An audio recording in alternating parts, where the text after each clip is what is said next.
Shkencëtarët identifikojnë ADN-n më të vjetër njerëzore.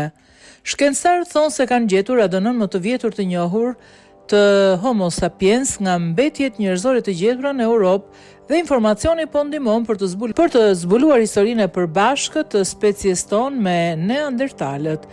Gjenomet e lashta të renditura nga 13 fragmente kockash të zbuluara në një shpellë në një kështjell mesjetare në Ranis, Gjermani, i përkisnin 6 individëve duke përfshirë një nën, vajzë dhe kushërinj të largët që jetonin në rajon rreth 45.000 vjet më parë, sipas studimit që botoi të enjten në revistën Nature. Gjenomet mbanin dëshmi të prejardhjes së neandertalit. Studiuesit përcaktuan se paraardhësit e këtyre njerëzve të hershëm që jetuan në Ranis dhe zonën përreth ka të ngjarë të kenë pasur dhe kanë bërë foshnja me neandertalët rreth 80 breza më parë ose 1500 vjet më parë, megjithse ky ndërveprim nuk ka ndodhur domosdoshmërisht në të njëjtin vend.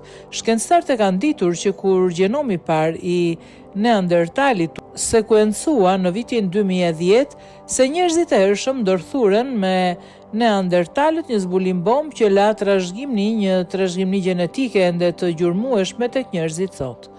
Megjithatë, ka qenë e vështirë të përcaktohet saktësisht se kur, sa shpesh dhe ku ka ndodhur ky moment kritik dhe misterioz në historinë njerëzore. Shkencëtarët kanë besuar se marrëdhëniet nëpërmjet specieve do të kishin ndodhur diku në lindjen e mesme pasi një valë Homo sapiens u largua nga Afrika dhe u përplas me neandertalët, të cilët kishin jetuar në të gjithë Euroazinë për 250.000 vjet.